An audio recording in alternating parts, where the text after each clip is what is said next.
And then at the end of that third one, I said, Gabor, can you teach this? This is what you're doing with people one-on-one. You showed him what he was doing. I showed him what he was doing. And he said, I don't know what I'm doing. Could you imagine? Okay. And he said, I can't teach it. It can't be taught. He said, it's a gift I have. It can't be taught.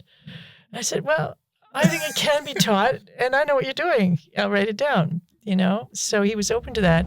But what happened after the interview is they said I was not accepted. And I called them to say, why? I have everything. And they said, it was because you were wearing a turban. And so I wasn't accepted because I was wearing a turban, which was very odd. I had never been denied anything before, and it came as a shock. And one of the things that I say to the mentees and CIs or the people in the biweekly groups is, if you become the teacher, who does the client become? And is that what we want? If you become the rescuer, who does the client become? Is that what we want? Right? So we have to be kind of like nothing for the client to show up as themselves. We have some questions from the community also about this tendency. We've gotten the question of, how can I help somebody that I love that doesn't appear to be in the position of wanting to be helped? Yeah. So when I work with Beyond Addiction, one of the questions we asked is, what were the unmet needs when you were a child? What didn't get fulfilled when you were a child? Maybe it was comfort. Maybe there was never any praise. There was no encouragement. Maybe there was a lack of safety. Maybe there was never any calm. Maybe you were alone all the time, So we find out what the unmet need is. And then next question, what's the emotion that you experienced when that was happening? One is, if you could change one thing in the childhood of each person on the planet in order to lower the chance that they would get addicted, what would that be? It would be to teach pregnant women yoga. Really?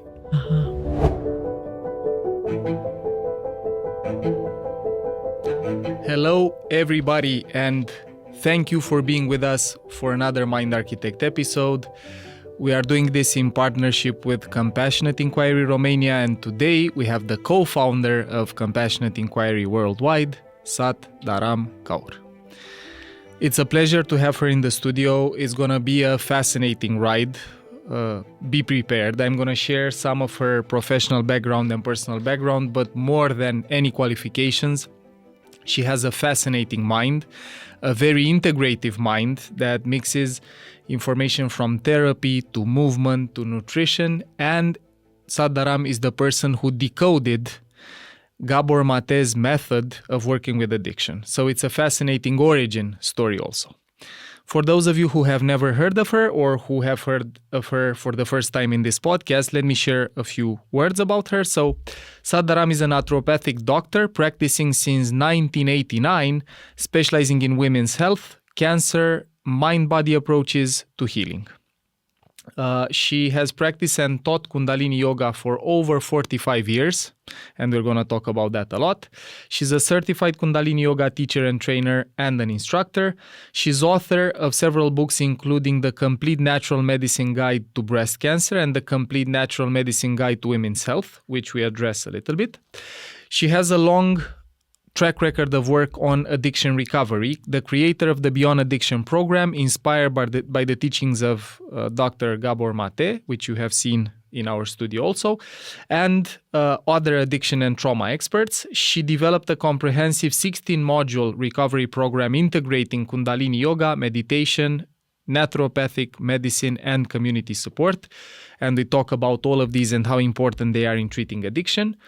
We're also going to talk about the origin of how she met Dr. Gabor Mate and how they started working together, and what are the principles that anybody could apply in order to help somebody with addiction, may them be people at home or if you're professional therapists or healers.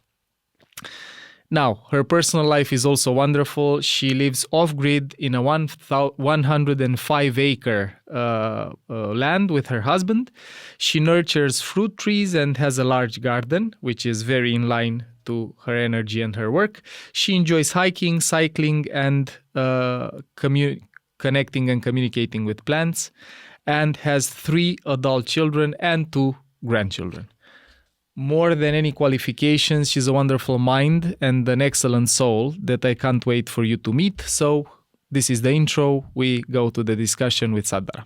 Thank you for being in the Mind Architect studio. For our community, my first invitation to you is to say a few words about how you discovered your purpose. It's actually the first question we got from the community, so let's start there. How did you discover your purpose, and what's your personal relationship with the story of addiction and this line of work? Depends on what you mean by purpose, right? So in terms of my purpose with compassion inquiry and working with addiction, it's probably the way most of us discover our purpose is somehow it relates to us, and we're healing ourselves, and we're passionate about what we need to learn about for ourselves. And so that takes us on this journey, and then we can transfer that knowledge to others. So I was in a very bad car accident with my family when I was 4 years old, and my mother went through the windshield. And I had 2 sisters and a father. We all survived well with very little injury. But my mother had a severe brain injury and then started to use alcohol to calm herself or to soothe herself after that time. So she was in the hospital and in a mental institution for several months after the car accident. And then not long after that, when she returned home, her sister was in a car accident and 2 of her sister's children were killed. And that was like one more thing that my mother couldn't cope with. So I don't know that I knew at the time what she was doing, but that's when her alcoholism began and never stopped. And so then I became her emotional soother, I guess. Not that I would say it was a choice, but I was the youngest of 3 daughters, and she started to lean on me or seek my company, perhaps, for her own comfort. And so that's how I became very familiar with what it's like to be and to feel the energy of someone in deep despair. She was in deep despair. She was also looking for something spiritual that she couldn't find at that time and maybe wasn't even available at that time in the culture that we lived in.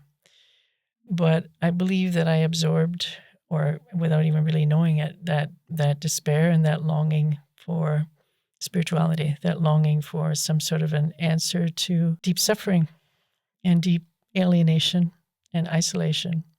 She was a very intelligent woman. So I would say that's how it began. And I tried most of my life to help my mother. I couldn't. And she died as an alcoholic. And so that was where the passion came from and the desire to help others because of that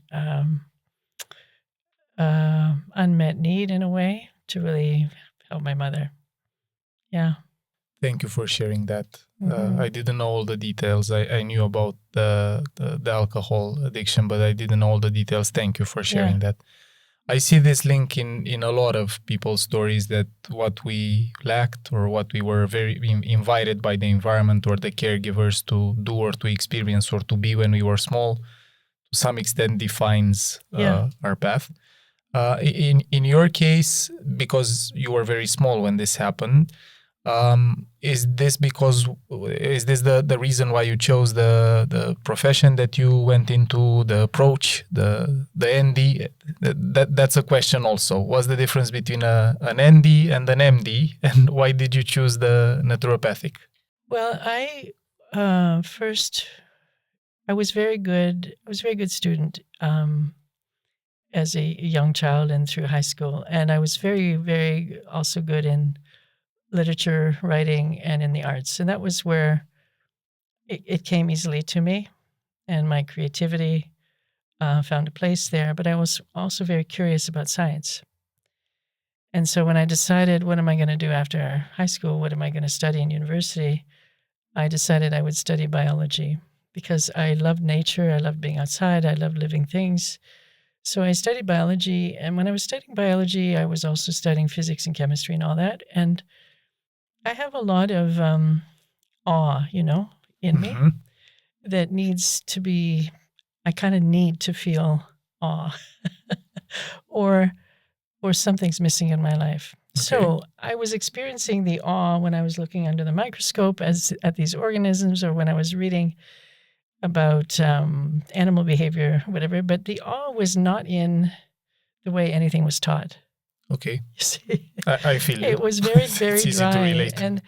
And a part of me became very, very depressed, actually, because I thought, doesn't anybody see this? How can they teach this magnificent science of biology without any sense of the mystery, So then I went back and forth between art school and science, like one semester of biology, and then moved to Toronto to do a year of art school, and I went back and forth until I finished both degrees. So looking back now, I see that I needed to exercise my right and my left hemisphere. Okay. And I needed to find that balance, or I didn't feel well. I didn't feel balanced. So that's what I did. And then after I finished both degrees, it was, okay, what are you going to do now? You have to make a living. And I wasn't going to be able to make a living as an artist, and I didn't want to become a graphic designer or anything like that, because I wanted to be original and creative and that sort of an artist. Drawing, painting, sculpture is what I studied. And so initially I was drawn to, okay, maybe I could be a Jungian analyst, or maybe I could become an art therapist.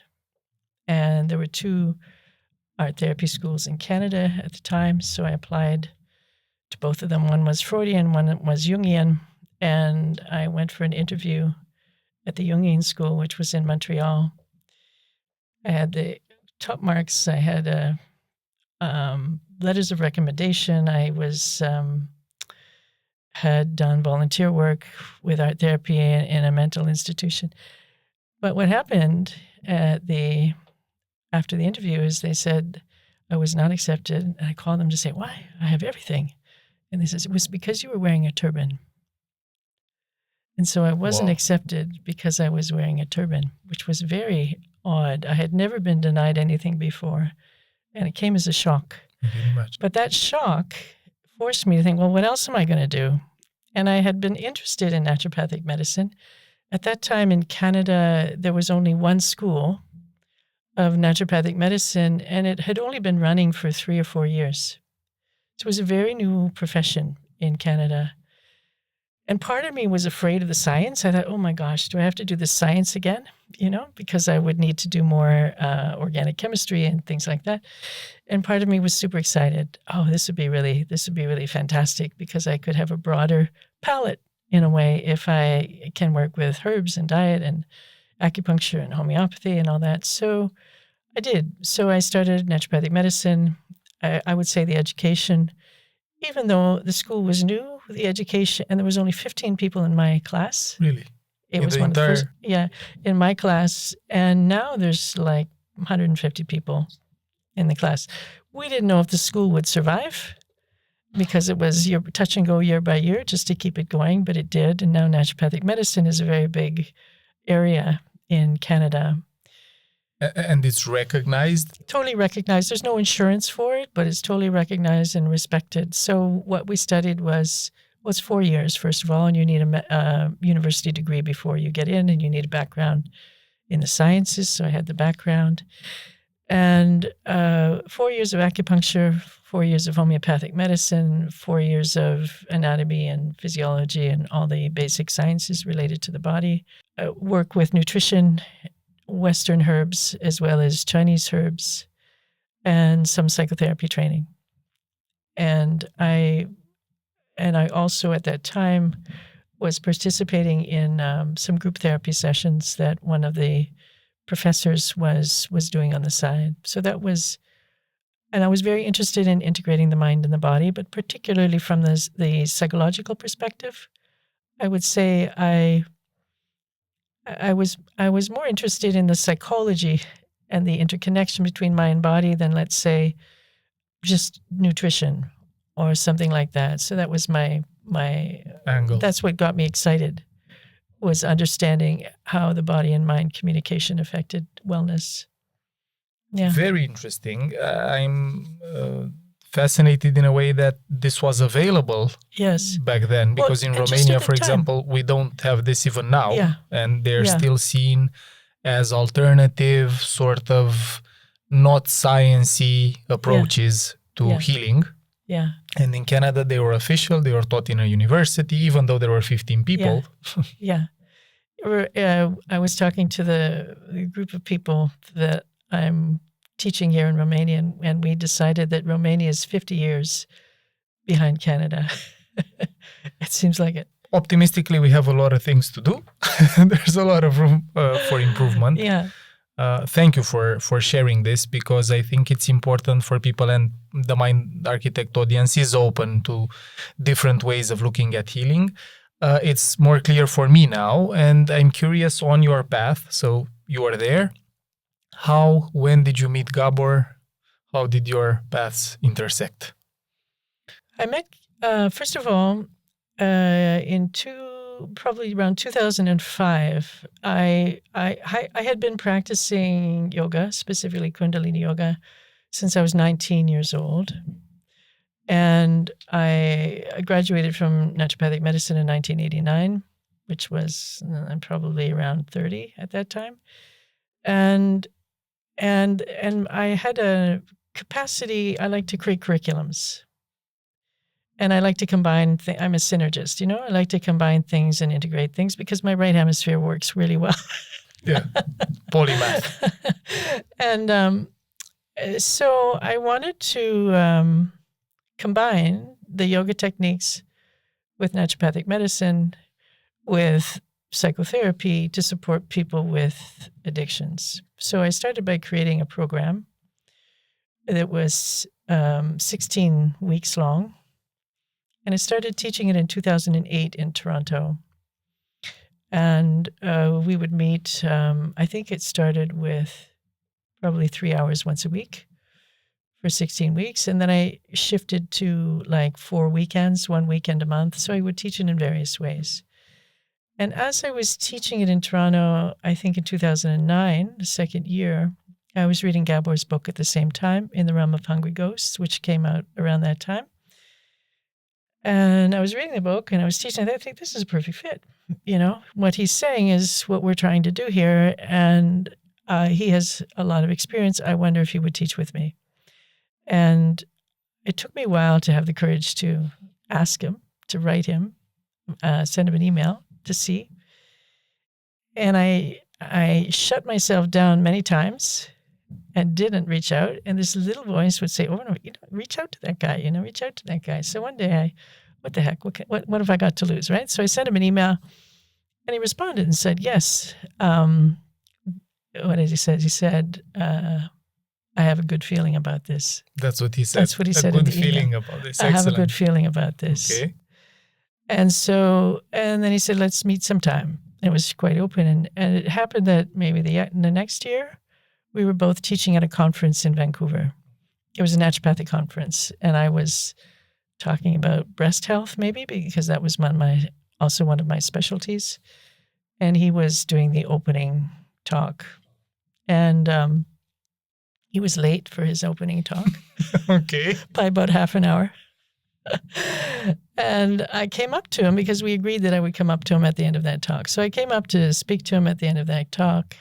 Said, hey, Gabor, I'm the person that we've been emailing, and he looked like he didn't know me, like he didn't register with him. And I said, we agreed we would have a talk now. And he said, well, I can't talk now because they're going to film me. They want to interview me. And he was about to walk off, and I just stood there and looked at him. And he says, okay, come meet me at my house tomorrow and we'll go for a walk with my dog. So that's how it started. So he must have given me his address, and I came back the next day. We took his dog for a walk around the park, had a conversation about Kundalini yoga and ayahuasca. I thought, oh no. I'm curious about this. So knowing him now and reading everything he wrote, and I can see him being very open to this. But this was in 2009 when you met. Yeah. How did he look at Kundalini yoga, ayahuasca, back He then? was, by then, he was already quite fascinated and convinced that ayahuasca was a good thing. And he was very curious about it. He wasn't so sure about the yoga. In fact, he's admitted that he has disdain for the yoga. So, but something clicked between us, and despite that disdain for the yoga, he could see that I had a comprehensive program. Okay. I gave him a sort of a small manual of the outline of the program. Yeah. And so then it was in 2012 in Vancouver. So we met, we talked. It was basically, we'll see when this works, and then I was able to organize a 4-weekend Beyond Addiction training in Vancouver in 2012. And Gabor, we had about 70 people there. It was big. And many of them were still using their drugs, their substances. Because at that time, now I have a rule that you have to be 40 days sober before you come to such a training in order to do the deep work that's required. At the time, we didn't know that we were naive in thinking. So it was really a big learning, but it was a big success. And he taught every Saturday morning of those 4 weekends, once a month, 4 months. He taught every Saturday morning. I videotaped everything. And then we did that again in 2015, 2016 in Vancouver. So I had these 3 workshops with his material as well as my material videotaped from those 3 sessions. And then I would transcribe those and start to decode what is he doing. So that's when I saw what he was doing, because he was teaching about addiction, which is what I asked him to do, and how it related to the themes that we were talking about in the training. And he was also working with people one-on-one, which I didn't expect him to do. So once I saw him working with people one-on-one in the program, in Beyond Addiction program, wow. And I said, I want to be able to do that. And I want my Beyond Addiction trainers to be able to do that. Because at that time we had maybe 8 other people that were teaching the Beyond Addiction program.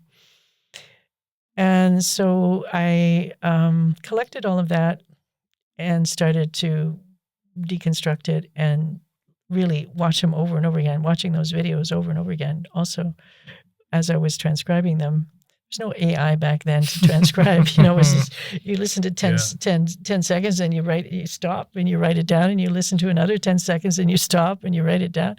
A very laborious process. And we had a few other people helping with that transcription. But that's how I could hear it over and over again, what he was doing, and could see the pattern and the similarities between one session and another of what he was doing. And then at the end of that 3rd one, I said, Gabor, can you teach this? This is what you're doing with people one-on-one. You showed him what he was doing. I showed him what he was doing. And he said, I don't know what I'm doing. Could you imagine? Okay. And he said, I can't teach it. It can't be taught. He said, what did he say? It's kind of like, I'm special. Oh, he says, it's a gift I have. He said, it's a gift I have. It can't be taught. I said, well, I think it can be taught, and I know what you're doing. I'll write it down, So he was open to that. And then we organized the first compassionate inquiry 2-day workshop in Toronto. 2016? 2017. Okay. 2017. It took a little while for that to happen. And I co-organized that with another person in Toronto who hosted workshops for therapists, just to give them more training. So we co-hosted that together. And Gabor talks about this, saying he was hoping nobody would show up. And he was sure nobody would show up. And he was afraid he was going to make a fool of himself and all that. And the place was full with like 300 or 400 people. And it was fantastic, of course. And he's just sort of talking. And he's, Gabor rarely has any kinds of notes. But he has a system in his head. And he's a lot of songs. What's that? A lot of songs. A lot of songs and a lot of quotes. Quotes, yeah. And he's just so beautiful in how he pulls things together and integrates things. So he sort of shared these various aspects of what's needed for therapy and what's needed to heal. And he laid it out, but not in sequence, So then I organized several more of those 2-day compassion inquiry workshops, and a few other people organized 1 or 2 until we had maybe 6 of those. And most of them were either video or audio tapes. So now I had more material. And when we had, by the end of 2017, we had, we did one in Vancouver in the beginning of 2018. And then we were ready to go. At least I felt I had enough that I could deconstruct it and start a little training. So then perhaps it was in the spring of 2018, I led or taught a little pilot project in compassion inquiry. And then the next one was to train. Then Gabor and I talked and said, yes, we can start to teach this to therapists. And so then I trained the first group of facilitators in 2018. And we started off with 10 or 12 people, and some of them dropped out. And most of them stayed. And those became our first group of facilitators that then started in January 2019 with the first cohort in compassion inquiry of 150 people. Wonderful. And congratulations. Oh, thank you. For the way you deconstructed it. Yeah. It brings to mind several examples. I remember also John Grinder and Richard Bandler doing this with a therapist, with Milton Erickson, when they created NLP. Yeah. It was the same thing. They watched a lot of tapes of him doing that. So thank you for doing this. I think it's also very fun that Gabor didn't believe it could be taught. He didn't believe it could be taught. And now he's... and he was always amazed when I would bring something back to him. Segueing to this, what would be the main principles of CI? What were the guiding principles or the main things you saw in his approach that you put into the training for people who are not in the professional training but maybe want to become CI practitioners? What were the principles? Well, the main thing is compassion-based and it's inquiry-based. It's led by the client, so we follow the client and draw the wisdom, draw the information, bring the unconscious to the surface of what's being hidden, but the clues are there on the surface.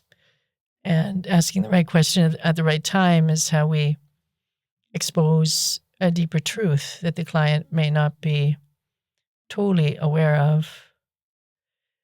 It's somatic-based, so we're always looking for the clues in the present moment. It's also present moment-based. That's a good one. It's present moment-based, somatic-based. So we're looking at the little reveals in the present moment, whether it's a change in the facial expression or it's a change in voice or some sort of body movement or shift in body language. We're looking for those. And at that moment, then it's a time to ask something about the body, because the body is carrying a lot of the unconscious material. In the present moment, from the past, it shows up. So the skill is really accessing it at the right time and giving the right questions so that something will be revealed that can be then integrated. Another principle is that Gabor would say this over and over again: everything is an adaptation. So every coping strategy that we have, including addictions, is an adaptation that helped us to survive. So there's no need to blame ourselves or feel shame or want something to go away within us, because it's more important to understand it from a lens of compassion and in a way, whatever these strategies are that we developed when we were young and they persist, were very necessary at the time. May not be necessary now, but they were very necessary at the time. So that's another one. Something else that I think is difficult to name, but the healing happens through the relationship. And that relationship of attunement and presence is really what does the healing. So the therapist is not trying to fix something. It's not to find a solution. It's to be fully present so that and the therapist is not doing the healing, right? And so that when there's that space between two people that's respectful and attuned and caring and open, then something can arise in the client because because the defensiveness isn't there. And so the inner healer, the inner guide, whatever you want to call that, or the essence that does carry the wisdom can arise in the client. And so that's what we're interested in bringing forth. It's also very mindfulness-based practice, because when something arises in the body, we often say, let's pause and be with this for a few seconds, because that's what was suppressed, So the somatic and emotional pieces that were suppressed when the trauma happened now can be invited to be held, both by the therapist in that relational container until the client learns how to hold it themselves. And also it can be expressed. So we have that question, if it could speak, what would it say? So we first create an opportunity for these somatic signatures or experiences to come to the surface, be witnessed. That would be the mindfulness piece. Be held. That'll be the relational piece. And then be expressed. That's the expressive piece. So then what happens is that what was not completed for the individual when they were a child and the original trauma happened can be completed in the present with the therapist as the attuned, compassionate other. That's the magnificence of it. I often call it time travel. You're going back in time almost through this, time warp, and becoming the person the individual needed at that time that wasn't there, and completing emotionally as well as cognitively, because we explore the beliefs, as well as relationally what wasn't completed for the child. And then something shifts. The shift can happen. And there's no trying. It's not work. The therapist in a way has to be fairly empty, and instead of what we see quite often is if people haven't done a lot of their own work, there's a part of them that wants to fix, there's a part of them that wants to teach, there's a part of them that wants to preach, there's a part of them that's a cheerleader, there's a part of them that's a rescuer. And if one of the things that I say to the mentees and CIs or the people in the biweekly groups is, if you become the teacher, who does the client become? And is that what we want? If you become the rescuer, who does the client become? Is that what we want, right? So we have to be kind of like nothing for the client to show up as themselves and to find that inner strength, that inner wisdom, that inner guide that's there inside of them because it's been pushed down, I have so many questions and so many things appear here. We have some questions from the community also about this tendency. We've gotten the question of how can I help somebody that I love that doesn't appear to be in the position of wanting to be helped? Yeah. And my question would be this, when we have somebody suffering from an addiction that we love close to us and we see the pain, we see the self-destruction, it's difficult for most people to just stand there and be present and be witness to that. What's your view on how this would be best approach, both from the therapist point of view, the professional, but also from the family member, from somebody who hasn't any professional training? Okay, so the first thing is to be present. Okay, so and presence to would be foundation. Attuned and to listen. So, and to ask a question like, how can I support you? not for us to try to fix somebody, but is there anything I can do for you? And for some people, that might be, can you bring me a sandwich? You know? And for others, it might be, can you sit with me while I cry? Right? So it's to recognize, first of all, that these addictive patterns go way back, that every addiction is somebody seeking relief for pain, for emotional pain or physical pain. And to have compassion in that moment, and Gabor would call that compassion of understanding, that this is what's happened.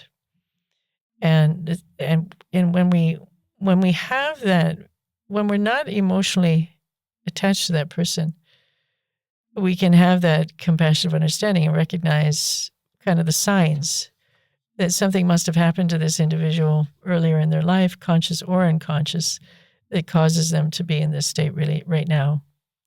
So that compassion of understanding has to be there, and almost like unconditional acceptance, but also seeing in the person the possibility of something more without trying to force it or push it. So we don't want to judge them. As soon as we judge them, they'll experience that judgment and they'll go deeper into their shame, and their defenses will be up. So judgment isn't any good.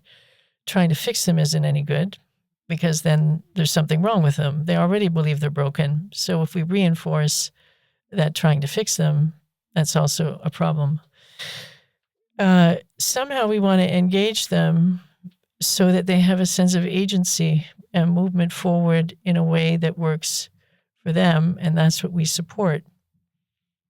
And in the Beyond Addiction program that we run, one of the things we do early on in the program is ask people, well, we give them a number of questions, and we identify what we call, or we create, the best future self. So who would they be if they were feeling fulfilled? Who would they be if they were using their gifts and talents? Where would they be living? What would they be wearing? We create a strong, it's more than an image, strong felt sense of what's that. And we sort of ignore the past in a way, but we create a future self that's healthy, that they can move towards. So we know that many addictions are related to the neurotransmitter dopamine. And so Mark Lewis talks about this in one of his books, is we've got to harness that dopamine to go to something bigger. Proper. It needs a channel. If it doesn't have a channel, it's going to seek relief from the same old. Reinforcing it. Yeah. So the dopamine is motivation, reward, pleasure. So where can that motivation be directed that will give that individual a sense of reward and pleasure? And that reward and pleasure and motivation is bigger than the addiction itself. So that's about seeing into the person and seeing the possibility in the person and giving them the opportunities to engage with that possibility. But it has to come from them. And so ideally, it would be to create a safe and comfortable enough environment so that their needs are taken care of, basically, and then hand them a few opportunities that they could choose from to develop whatever is alive in them that they can be passionate about, or they're interested in, so that motivation has a direction. That would be one thing.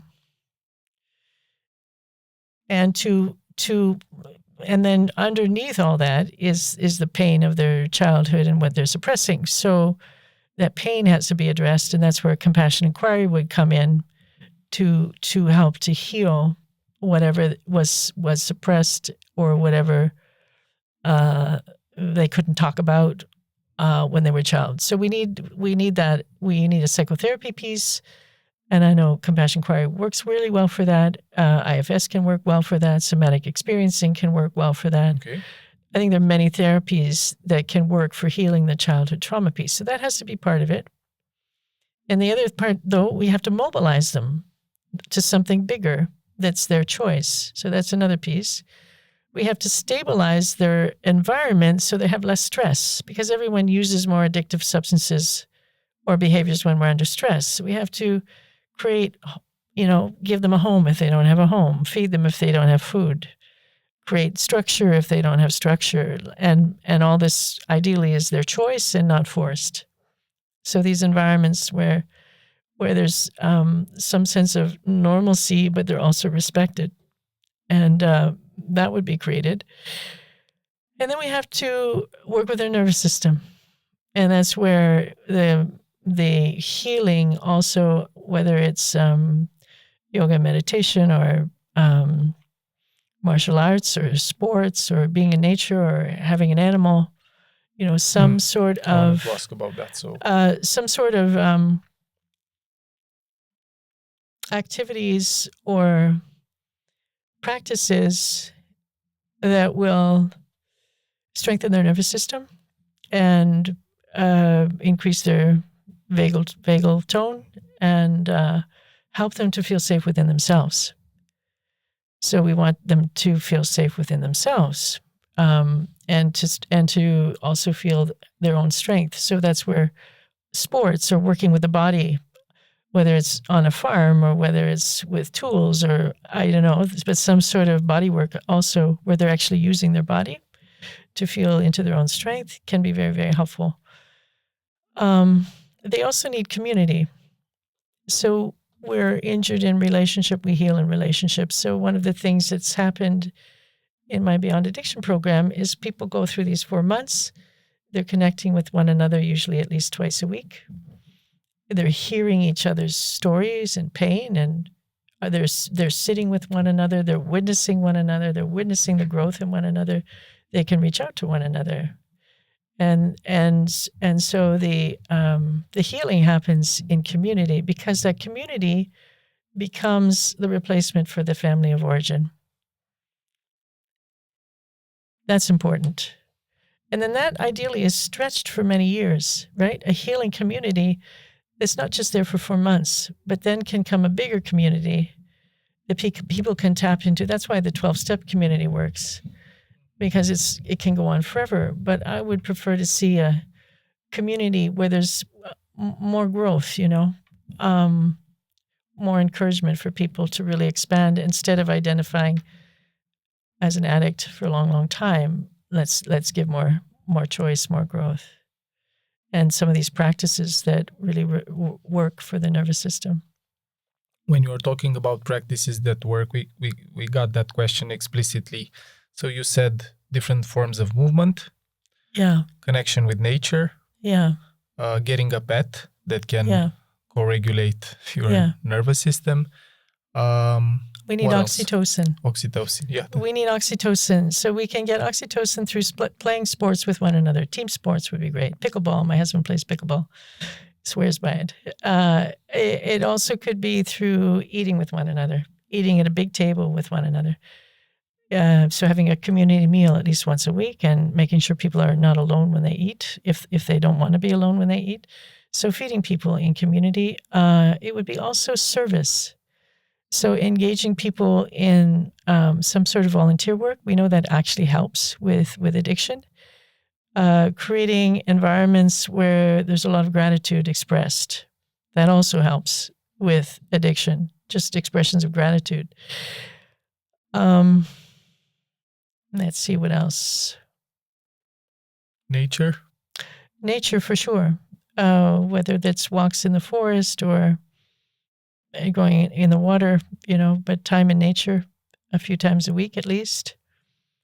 Things like, proper nutrition. So the other thing around addiction is proper nutrition, because often... What would that mean? I'm curious, because in Romania, I think at the present moment, we're number one at obesity in Europe. And we have a culture where proper food for us meant a lot. A lot of food, especially coming from the communist regime. And we don't have a lot of understanding of what's nourishing, and this really plays into your professional background. So what would that mean for somebody It would mean that you need enough protein to make the amino acids that make the neurotransmitters. You have to balance your neurotransmitters first. And the neurotransmitters are all made out of amino acids from protein, as well as minerals like magnesium, as well as some of the B vitamins. So in my books, everyone with an addiction, maybe not everyone, but most people with an addiction problem we would make sure they have enough of the B vitamins because that supports the nervous system and the liver.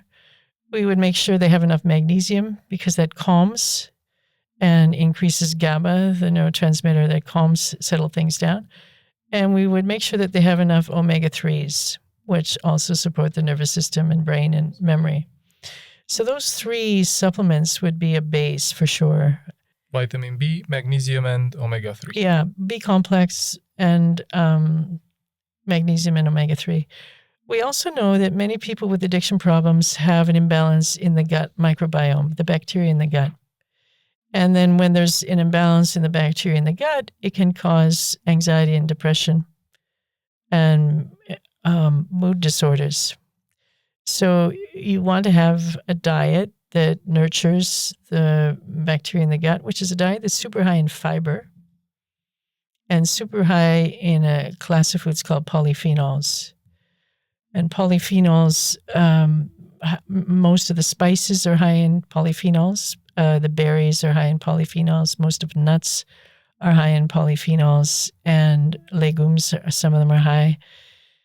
And herbs and cocoa is high. Green tea is high. My wife intuitively or by study knows this. Yeah. And so the polyphenols help with the gut microbiome as well. And so that would be the first thing. Start with the gut. We know that people who have alcoholism often have what's called a leaky gut. Mm-hmm. And that tends to cause them to have more relapses. So we fix the gut, there's less tendency to relapse. So that'd be the first thing. Deal with the gut flora first by lots of fiber and lots of these polyphenols, less meat, less dairy, more beans. Interesting, because you also said that we need proteins for the amino acids, but taking them rather from vegetables than meat? From legumes, beans, tofu, pumpkin seeds. So more of that, eggs. Just less meat, less dairy, more of these vegetarian sources of protein. Why less meat and less dairy? I'm curious. Meat protein will cause more of an imbalance in the gut flora. The vegetarian, it's lower in fiber, for example. The beans are the highest source of fiber in terms of proteins, and the fiber is essential for the gut flora. Okay. Yeah. And then the next piece is once you fix the gut flora, then to have 40 to 50 grams of protein a day from any of those sources. Let's say eggs, beans, tofu, pumpkin seeds, a little bit of chicken, but not that often, Okay. I'd be careful with fish, even though it's high in the, I'm a naturopath, so I see how much fish has high mercury in it. Mm-hmm. And then you've got to detox the mercury, so be careful with the fish. Okay. Yeah. It would be a great food if it didn't have high contaminants in it, but it does, unfortunately. Then the next thing is you have to stabilize blood sugar, because cravings for alcohol or cravings for sugar or foods often are because of unstable blood sugar levels. And so for that, you want to take out the very refined carbohydrates or minimize them, decrease the amount of sugar people eat, give them fruit instead. And so stabilize blood sugar. And there's a trace mineral called chromium that's very good for helping to stabilize blood sugar. Chromium.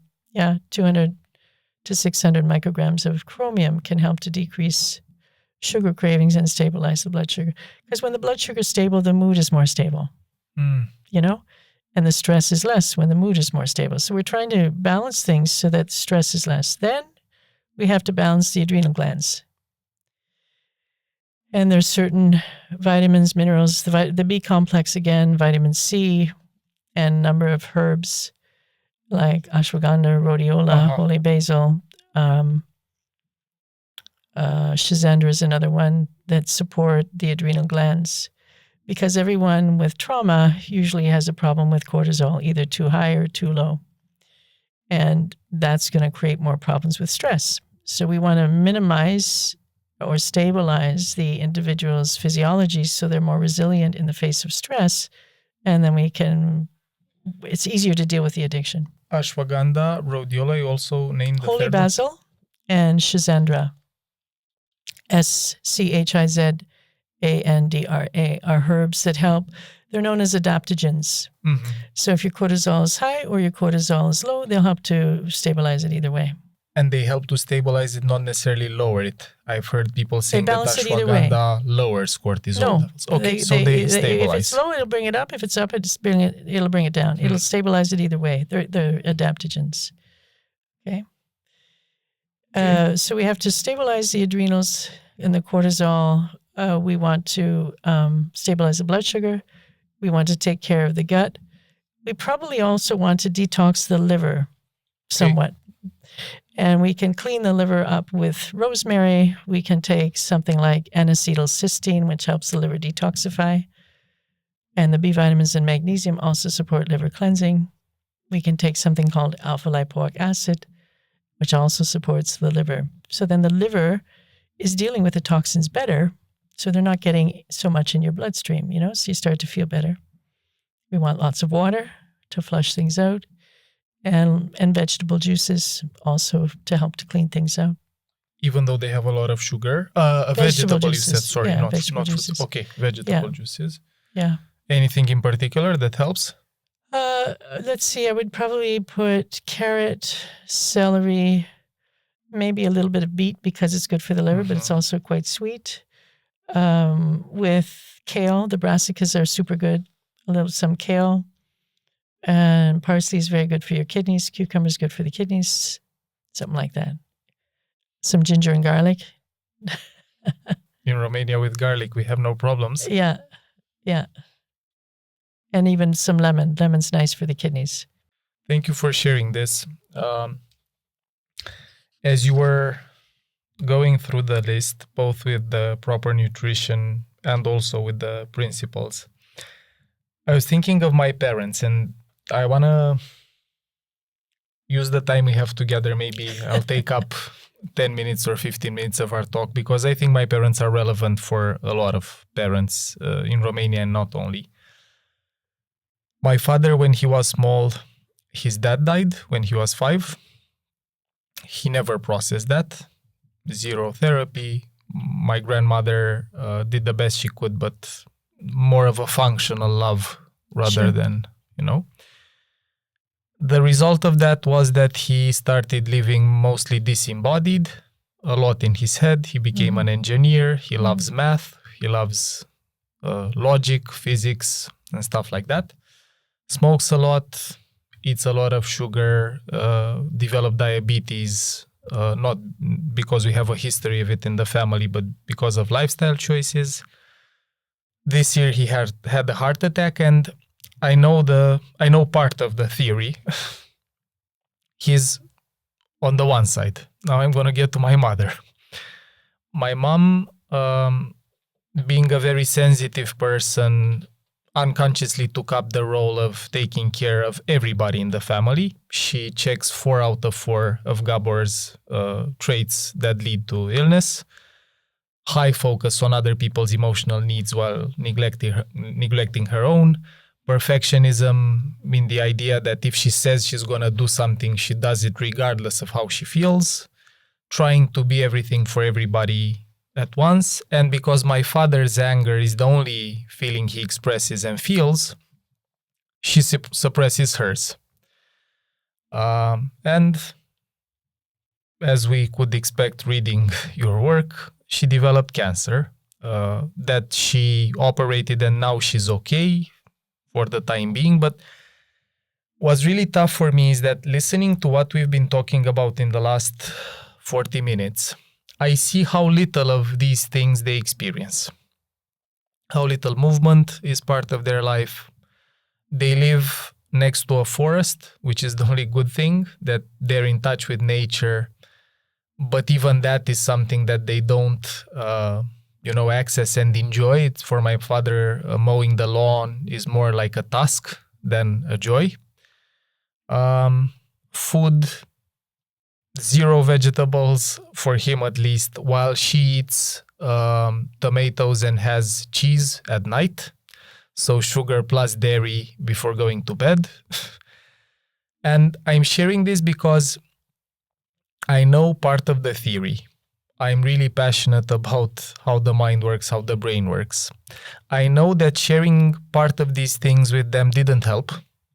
Not from a position of let me tell you how to better your lives or what you're doing wrong, but this might help. Ashwagandha, let's do a little bit of movement.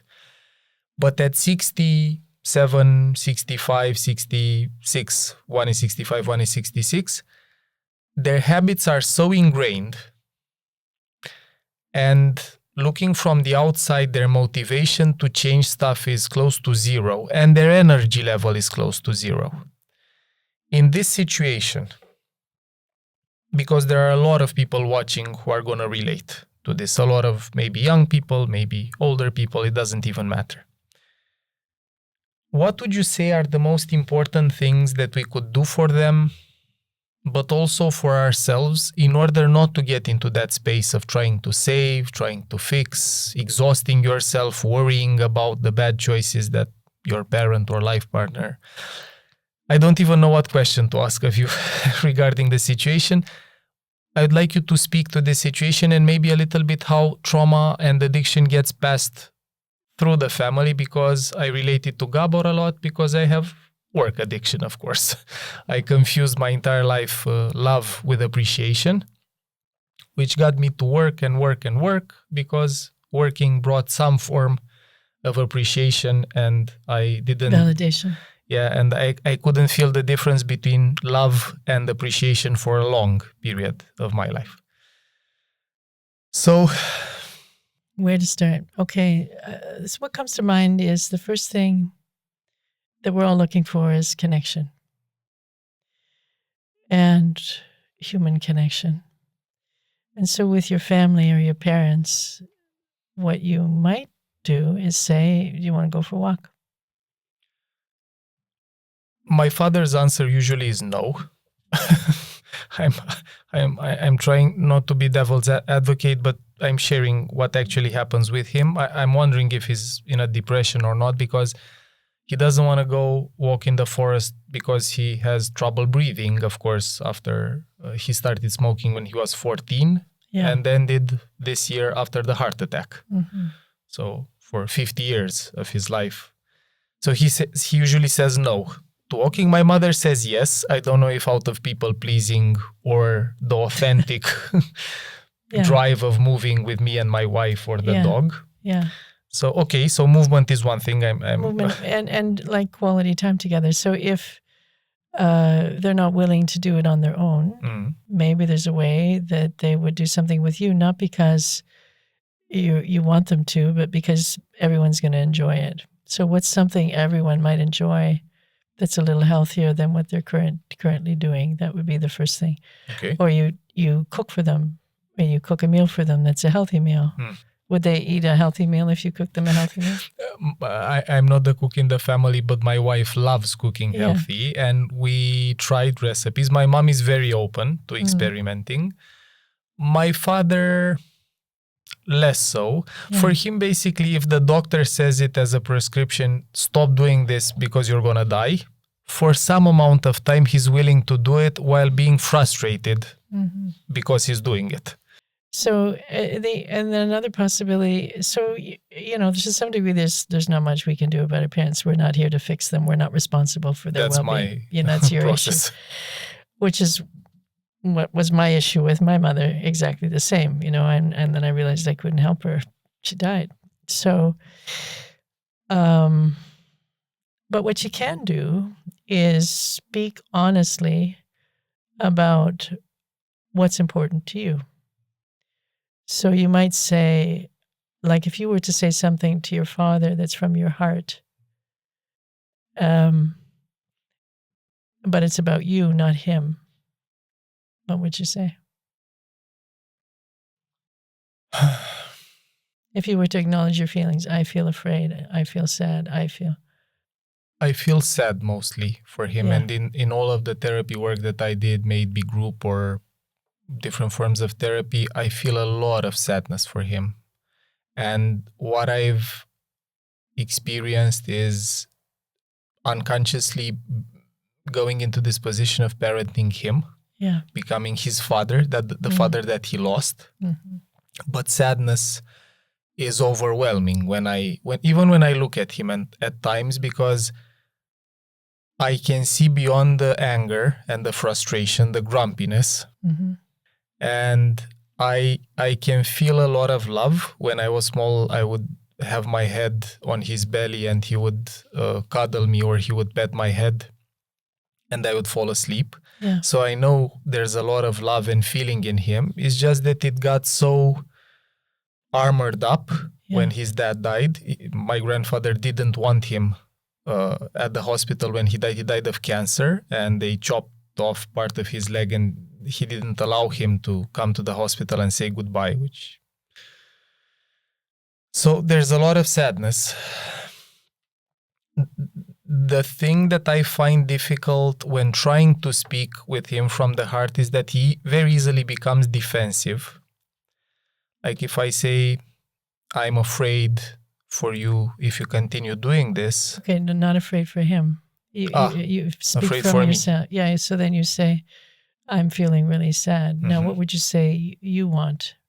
I want to have if you were to ask him for something that you want, not to change him, but to ask for something for you. I want to have you as many years as possible in my life. Okay, but what do you want to have with him now, if you stay in the present moment?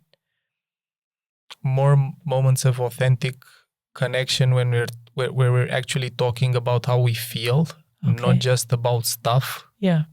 And facts and politics. Yeah. So if you were to initiate a conversation with him that's authentic about how we feel, can you see how that might work at all? Like where would that be, and how would that happen? It would be at home. Yeah. It would be in a safe space, probably only with the two of us there. That's another thing, that if anybody else is around, like my mom or my wife, it's a different energy. Yeah. But just with me and him. Speaking with you, now that I'm actually embodying and feeling this, I find it difficult to open my heart. Yeah. In talking to him. In a way, it's also comfortable for me staying in this rational fact. Fix it wrong. Sort of. Not necessarily in fixing him, but in talking about stuff, not us and not feelings. That's right. If I'm being honest, it's difficult for me to be vulnerable and open up, because I can feel the armor in a way. Yeah. And I have a very great feel of being rejected. Yeah. Like in my romantic life, I never tried to kiss a girl unless I was sure she wanted or she would kiss me back. Mm-hmm. So that's my process. I can see that even in relationship with him, the nonverbal part was our easiest way to connect, to hug, even that at this age we can do that still, hug, or more nonverbal ways of connecting emotionally. But to be honest, I think that I seldom try the heart to heart, more of a head to head. Okay, so heart to heart. So given what you've shared with me about him, is it okay if I suggest something? I would love that. Thank you. So what if you said, I noticed that I feel some sadness around you, and I'd like to have more moments of heart to heart. And then you could ask him a question, like, what was it like for you when your father died? Or, I'm curious, how would that go? Or what could be a question that could eventually lead to that? Or you could I want to share something and get maybe your view on this. We were at the seaside before he had the heart attack. Actually, he had it there. And exactly the day before, my mom, him and my wife, we were having a meal together, speaking about eating together. And I asked him, he became an entrepreneur 35 years ago when the communist regime fell. He started a company and basically went in that space, and he's still doing that in green energy.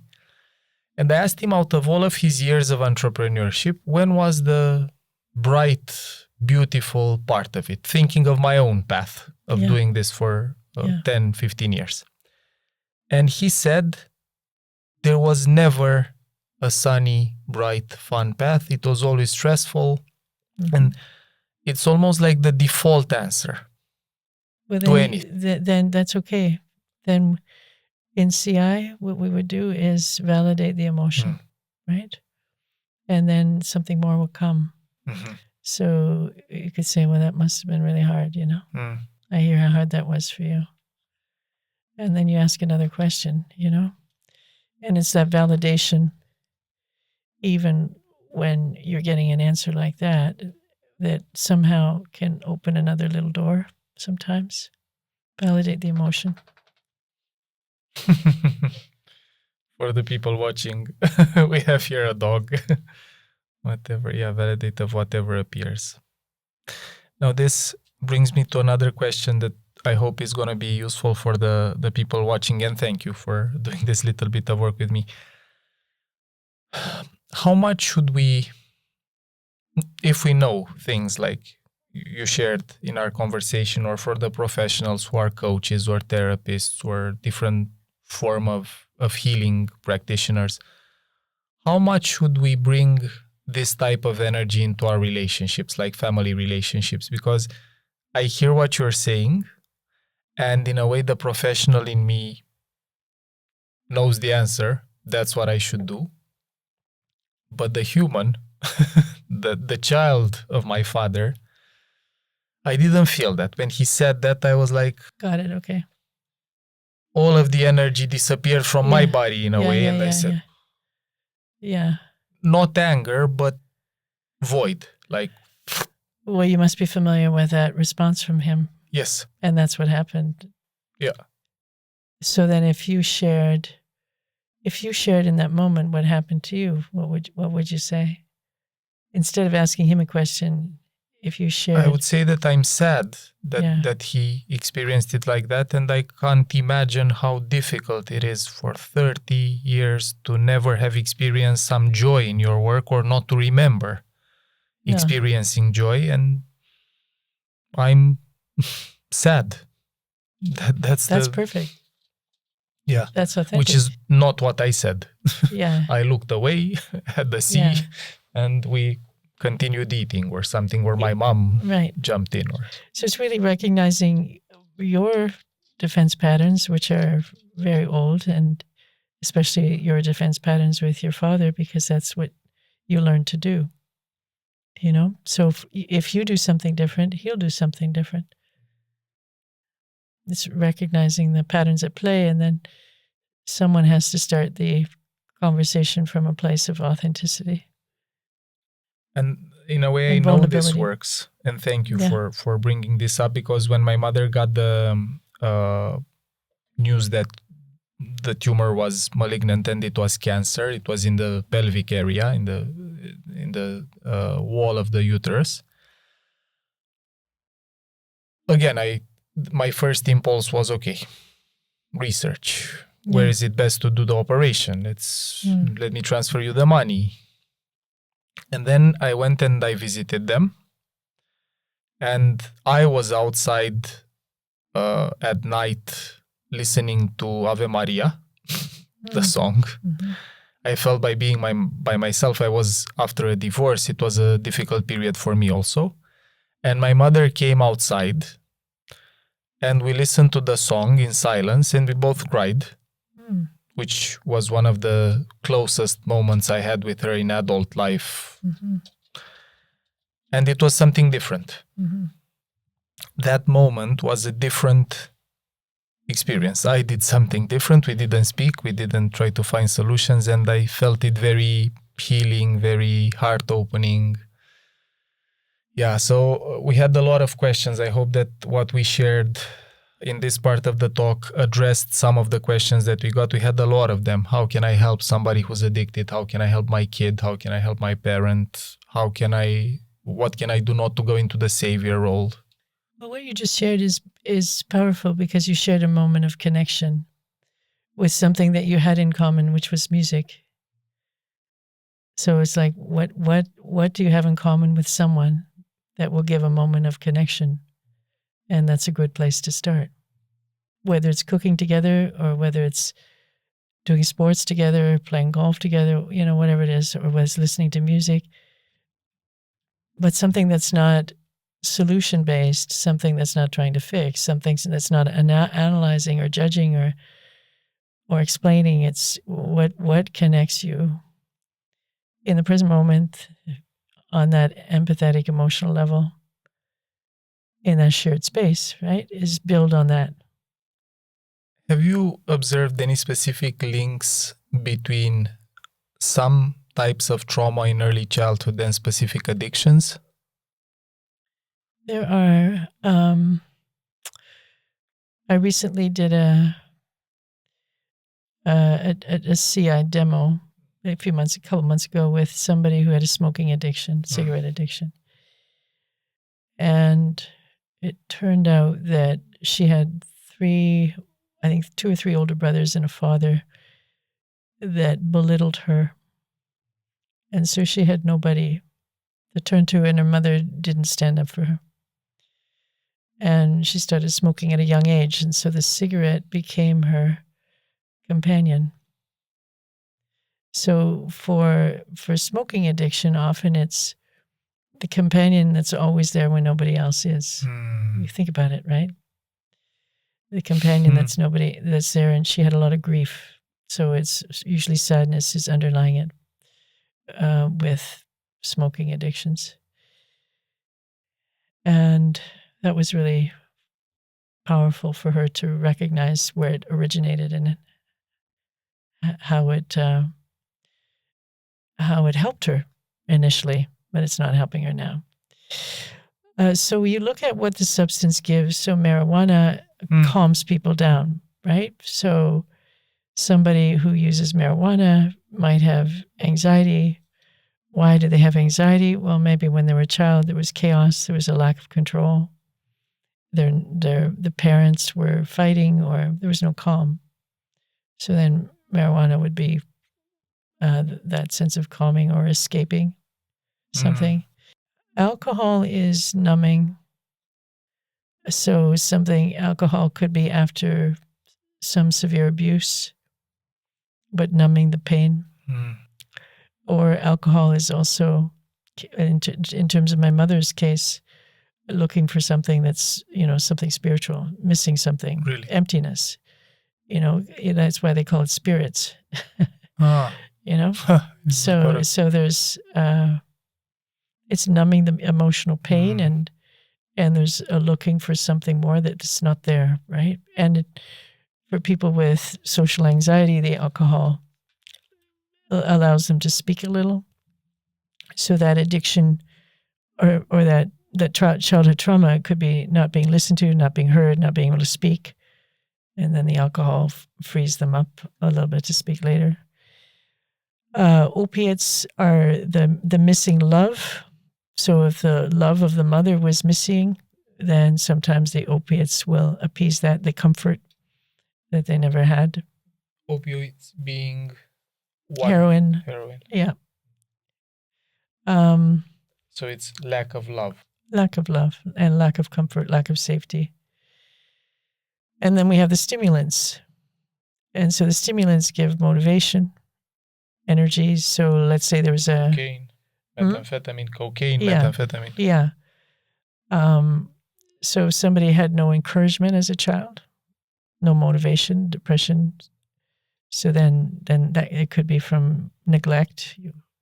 Then that might be there. So they're all there to fill the need.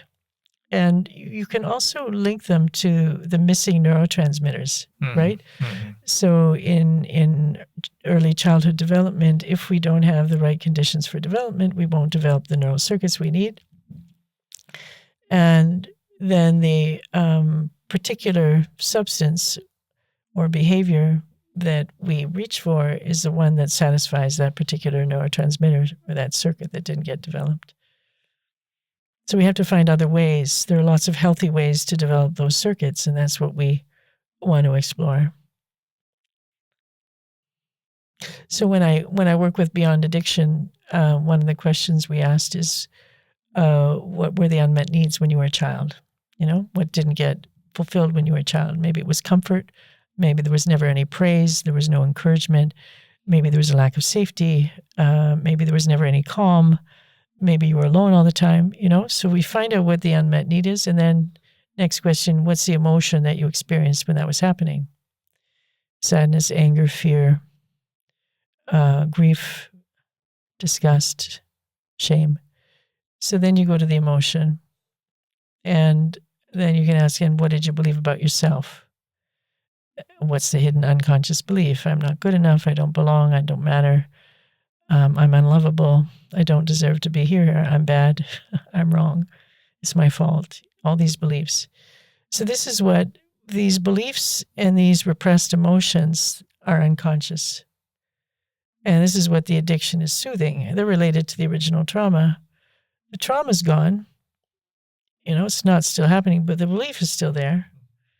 And that repressed emotion is still there. So that's what needs to be healed now, is turn around that belief and work with that emotion. And that's really what Compassion Inquiry does. It's also what I do in the Beyond Addiction program. And the most important step here would be to be able to process the emotion that got repressed. Yes, but people can't do that unless they feel safe. So that's where either the whole group, process, the group, or another a therapist. We need the relationship, or we won't go there. So there has to be the safety in the relationship for us to be able to go. That's why your father can't go there. It's lack of safety. So he needs somebody to sit with him, and he feels safe. Then he can open up, right? But he's so conditioned to be defensive. So that safety and the safety and the invitation has to be there. To know that, like you, the fear of rejection, to know they're not going to be rejected. They're not going to be ridiculed, not going to be judged, not going to be asked to be quiet, not going to be cut short. We need to create these environments that are welcoming, invitational, safe, relational, and can hold the person. And then be patient. Because some people can open up right away. Other people, they really need to know that the group or the individual can be trusted for them to be able to open up. I want to ask you, we talked about smoking and weed, alcohol, opioids, and stimulants. How about work addiction? Well, you and I and Gabor are in the same camp there. I know for me, it's similar to its validation and appreciation. One of my unconscious beliefs that I recognized maybe 10 or 15 years ago, and it was a shock to me when I recognized it, but the unconscious belief was, I don't deserve to be here unless I am making a difference, right? I don't deserve to exist. To exist, not to be in the program. No, I don't deserve to exist unless I make a difference. Unless I'm making a difference. And so I know that for me probably goes back to in utero. I don't deserve to exist. And then I was a month premature, incubator for a few days, not breastfed, So then that's an implicit memory in my body.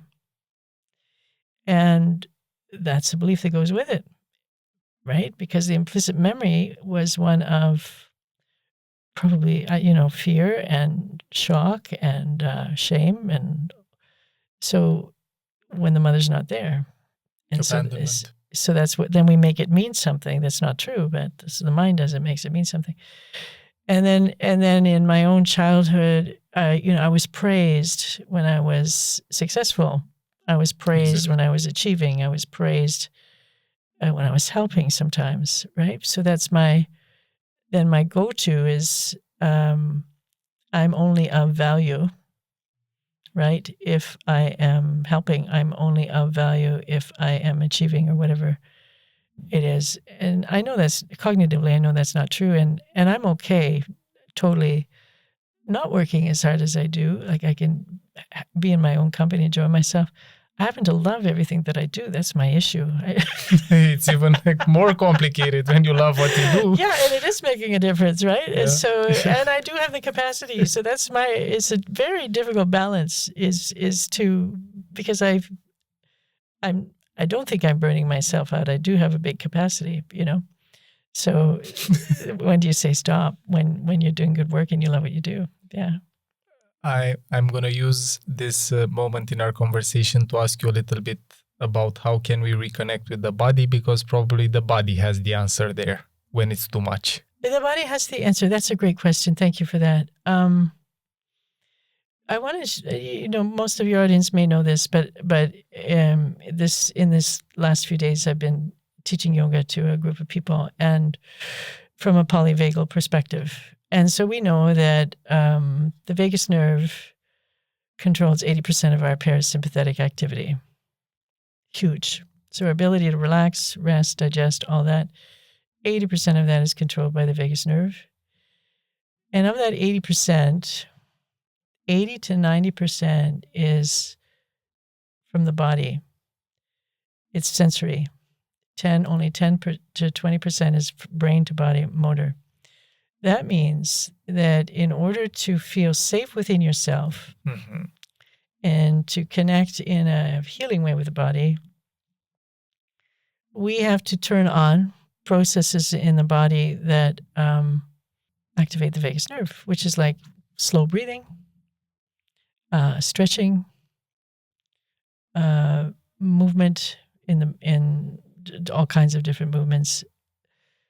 And so that's part of it, is move the body in ways that turn on the parasympathetic nervous system, sing or chant or hum.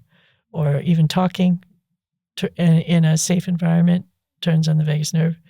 Listen to music, that turns on the vagus nerve. So these sorts of things will help us to feel safe, or even getting massages and or stroking ourselves will help to activate the vagus. Connecting with the pet. Yes. So all of that. So that's one part of it. The other part is called interoception. So paying attention to the signals of the body moment by moment. And the part of the brain that does a lot of that is the insula. And so we want to activate that a little bit more, just get better at it, which just requires practice and awareness. So at any given moment, being able to say to oneself, what do I notice in my body right now? What's happening in my shoulders? What's happening in my chest? What's happening in my belly? Do I feel tense? Do I feel relaxed? Is my body wanting to expand and say yes to this? Is my body wanting to contract and say no to this? Am I saying yes when my body is saying no? Or am I saying no when my body is saying yes? Like, look at the disconnect between the brain and the body sometimes. Sometimes, because the body will have excitement and expansion when it's a yes, and there'll be a shutdown. And that's what I wanted to ask. Yeah. What are the signs that the body's saying yes, and what are the signs that the body's saying no? It's a little different for everybody. So it would be a question of what are the signs in your body when the body is saying yes. But for me, when there's a yes, there's kind of an excitement in my heart and openness in my chest. My whole body wants to move, so that'd be the sympathetic nervous system mobilizing. There's like, oh, let's do it. The body wants to engage. There's probably a little engagement in my navel, like my there's a sense Energy. of empowerment. It's not tension, it's just engagement in my navel. And there's if it's not joy, then there's an urge to move forward. Usually there's joy, but sometimes it just needs to be done. So and I want to do it to get it done. That might not be joy, but it's an urge to move. So that for me would be my body's and probably my face relaxing and some sort of a smile. That would be a yes. And for me, a no would be tension in my belly. That's I know that for sure. Probably tension in my shoulders. So where do you hold Contraction. your tension? Contraction. Yeah, one is expansion, the other is contraction. And sometimes I will say yes, and I don't want to do it. So then there also can be a little bit of a paralysis. I might say yes, but I don't want to. I'll say yes sometimes because I think I should do it or whatever, but I don't want to do it. So then the dorsal vagal is there a little bit because I said yes, but I actually mean no. So then there's a little shutdown and paralysis of, oh, do I really have to do this? Like energy disappears. Energy disappears or drops. I would say drops. And then I might have to, like sometimes it really is, I do have to do it, even though I don't want to do it. And so then I have to talk myself into it about what are the reasons that I have to do this, even though I don't really want to do it. Yeah. Yeah. And so it's being aware of all that and making it conscious so that we can work with it and understand a little bit more of what's going on rather than ignoring it and ignoring the signs. For people who are disconnected from the body, we shared some practices like slow breathing, stretching, singing, humming, massages. Could you name a few daily practices that somebody could start doing at home or at work in order to reconnect with the body? Sure.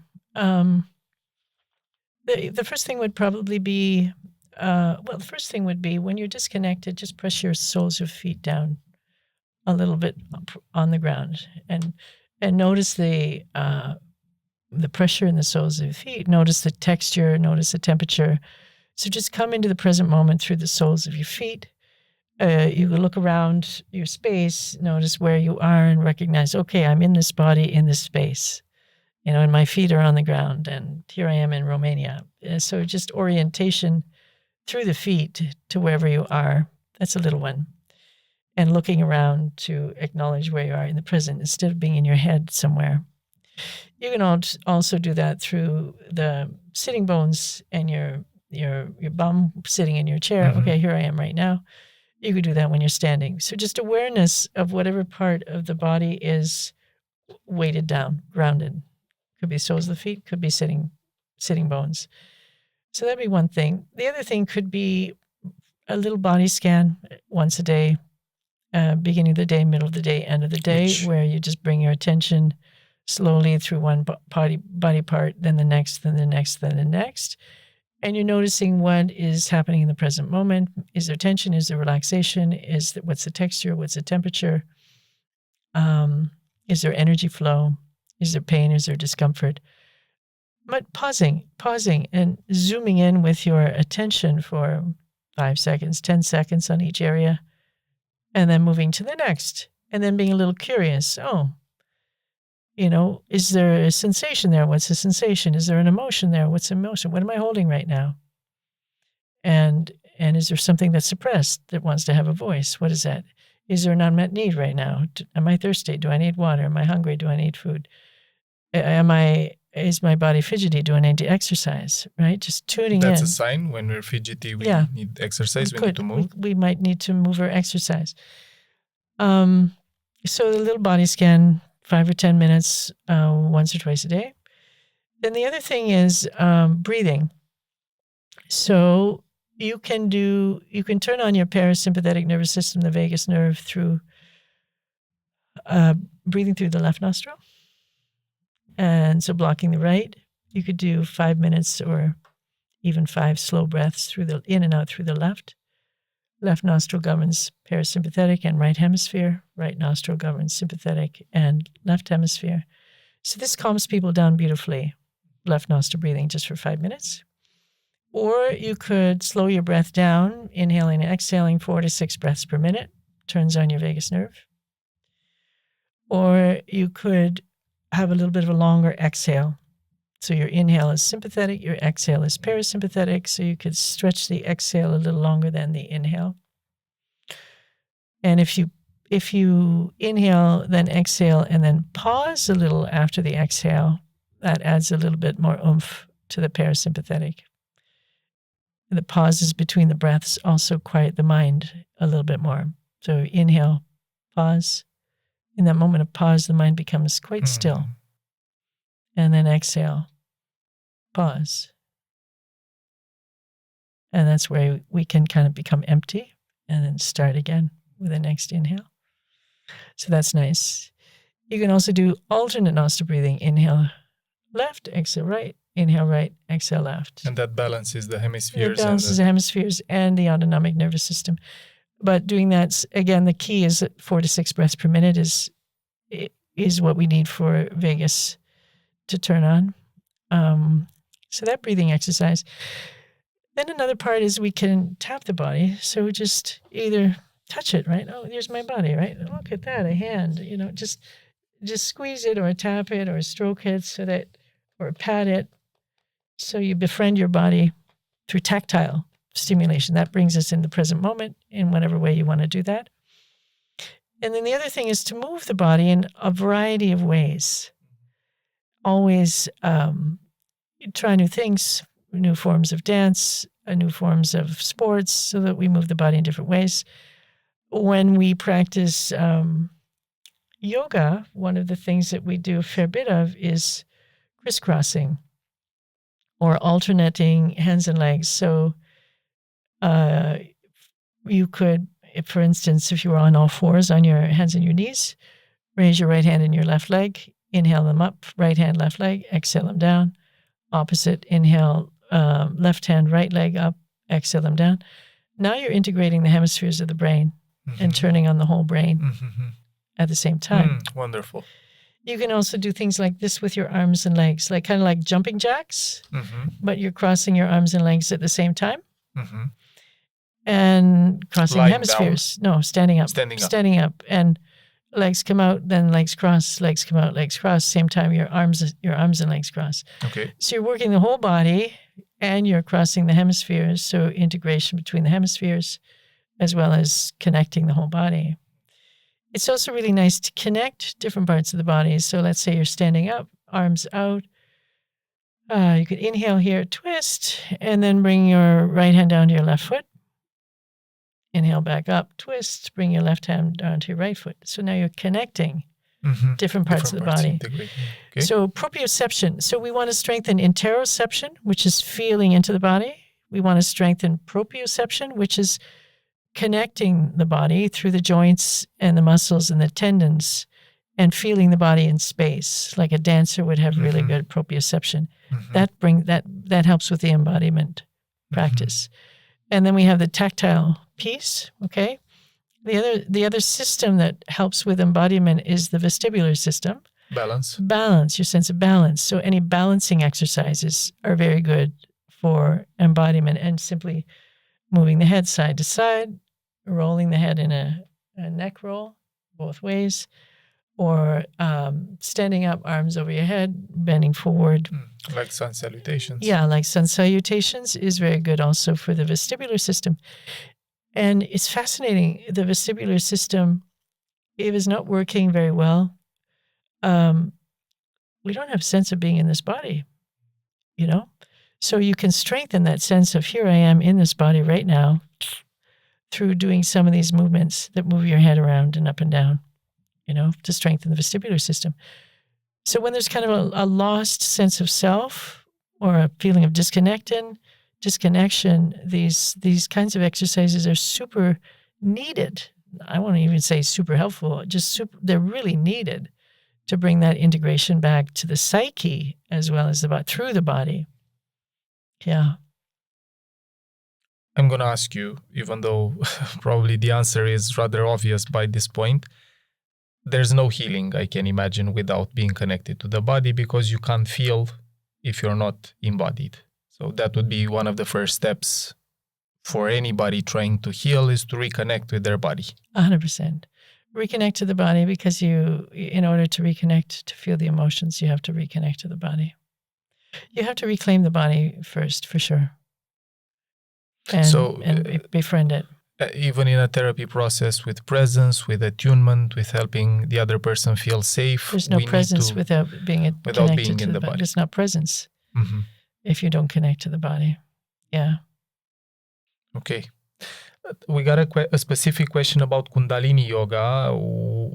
why does it help? How does it help in the process of working with addiction? Maybe if you can give us a very brief intro into how it's different maybe from other types of... So Kundalini Yoga goes back to like 300 CE. And over many centuries, it's become more, what would I say, integrated, I suppose, become more of a really integrated practice. So Kundalini Yoga contains a lot of different breathing practices for different purposes. So that's the first thing. So we can easily turn on the ventral vagus, the vagus nerve, for connection through the breathing. And we always do a breathing exercise as part of a yoga practice, or almost always. It also has a fair amount of movement. So rather than having a static posture, which we do have some, but there's more like twisting side to side, inhale left, exhale right, like this, or going back and forth, up and down. So there's more movement. That more movement increases that interoception capacity because there's more happening. And so it's movement with mindfulness. And we often do the movement with opposite hand, opposite foot. To integrate the hemispheres. Yeah, and not only that, but the corpus callosum often is damaged during trauma, shrinks during trauma. In young girls, there's a shrinkage of the corpus callosum with sexual abuse. In boys, with neglect. Interesting, eh? So we have to rebuild those connections between the left and the right hemisphere. And you do that really well when you're doing this crisscross or alternate side movement. And it can be done regardless of age? Any age, yeah. Even a young child can do it. We also use mantras. So where there's chanting. And so that chanting, as we know, singing and chanting turn on the vagus, turn on the parasympathetic nervous system. Also, when you chant in a group, it increases oxytocin, and there's a sense of connection and oneness in a group. And the mantras help to shift those mental patterns, to kind of peel away some of those beliefs, the I'm not good enough and I don't matter and I'm unlovable. So you can break that with a mantra. We got these mantras, unconscious mantras all the time. We might as well put in something different. Yep. And so that's what the mantras can do. Okay. What else? We use hand gestures. And the hand gestures help to stimulate different parts of the brain. Often we'll do in Kundalini Yoga, we have different yoga sets. They're called kriyas. There might be 5 exercises or 10 exercises or 15 exercises in one set. So when you think about that, if you do that same exercise set every day for 40 days, or you've changed a pattern in the brain because you're repeating something over and over and again, it's helping to shift an old pattern. And we have these different yoga sets for the nervous system or the digestive system, or to release anger, or to release fear, or to release grief. So whatever you need, there's a group of exercises that will help to create that shift. Thank you for training people in Romania so we can do that. It's so awesome. Is there a place where people can find the exercises or the practitioners, both in Romania and abroad? Well, I'm just starting to teach a group of practitioners here in Romania. So they'll be graduating next August, 2026. And then we'll have 30 practitioners here in Romania. But there are Kundalini Yoga teachers all over the world. It's just really a matter of looking them up. Yeah. Thank you. And I have a number of videos on YouTube. Oh, perfect. So people can just look for some of my videos. They're free on YouTube. Yeah. Before I go into the last 3 questions, which are very short, I want to ask you about your books, if you could name and recommend them, because I'm sure people are looking at this video as a conversation opener, not an ending. So what are the names of the books? And I have 3 books on women's health. The first one is called A Call to Women, the Healthy Breast Program and Workbook, so that I've worked a lot with women with breast cancer and educating women in how to reduce the risk of breast cancer, because it's the #1 epidemic in women globally. And the next one was called The Complete Natural Medicine Guide to Breast Cancer. The third one is called The Complete Natural Medicine Guide to Women's Health. And it could be for women and men. There's a lot of great tips in there for everybody. Yeah. Great. Now, I want to ask you 3 final things, which are more using our integration between the right and the left hemisphere. So it's both about imagining stuff, but also trying to put them in concrete words. If you had a magic wand that could make all people suffering from addiction feel one thing that would help them heal, what would that feeling be? A loving connection. I had a feeling you were going to say that. So that would be the number one thing. And it's true, this idea that the opposite of addiction is connection. Yeah, loving, safe connection, right? Where really they can say anything and be themselves. Yeah. The second one is, if you could change one thing in the childhood of each person on the planet in order to lower the chance that they would get addicted, what would that be? It would be to teach pregnant women yoga. Really? Uh-huh. Yes, because if we could teach pregnant women this yoga and these breathing exercises, then the whole nervous system in that last trimester of pregnancy would be different for the woman as well as for the fetus, right? Because the trauma starts in that last trimester. And then we could educate the women during pregnancy in the prenatal yoga classes about parenting and the importance of the first 3 years of life and how to be with their child and link them together, these women, so they have connection, bring the partners in. I think that's where we need to start. That would be amazing. I didn't expect this answer, but thank you. It's wonderful. Thank you. Thank you. Okay. And the last one, which sort of links to this one, if you had the power to pass one universal law that everybody would obey and respect, what would that law be? Like I'm God? You're the universal prime minister or I'm parliament. The universal prime minister. Well, it's treat others the way you would like to be treated. Yeah. It's been said many times before. Some of them are evergreen. The teaching the women yoga part is new. So thank you very much. Wonderful. We've gone over our time, and thank you for being so You're generous and present and tuned with me. Thank you very much. Guys, if you've been with us since all the way to this part of our journey and the episode, thank you so much. I hope you felt as wonderful watching this as it was for me being here with you and hearing your story, your work with Gabor, your work alone. I've discovered you in a whole new way with this episode. So thank you from the bottom of my heart. Thank you so much. Thank you guys for being here. I'm Paul. I've been here with Dharam in the Mind Architect studio. See you soon for the next episode. Acesta este un material gratuit prin care echipa Mind Architect contribuie la dezvoltarea personală și la cunoașterea de sine fundamentate în știință. Dacă vrei să aprofundezi subiectul pe care tocmai l-ai ascultat, devino și tu membru Mind Architect Premium, unde ai acces la peste 130 de materiale audio-video, rezumate infografice și recomandări de resurse. În plus, și poate cel mai important, întâlnirile MA Live, unde poți intra în direct cu echipa noastră pe teme care te interesează. Și acces la grupul de Facebook privat, unde ținem aproape de comunitatea abonaților. Iar dacă vrei să înveți în ritmul tău, te așteptăm pe mindarchitect.ro în secțiunea Online Academy, unde te așteaptă cursuri certificate, cu informație clar organizată, cu suport vizual excelent, teste și studii de caz. Poți asculta în continuare gratuit episoadele de podcast Mind Architect pe rețelele de podcasting precum Spotify, Apple Podcasts, YouTube și pe mindarchitect.ro. Iar dacă ți-a plăcut acest episod și crezi că i-ar face viața mai bună cuiva cunoscut, ne-am bucurat tare să ne ajuți cu un share.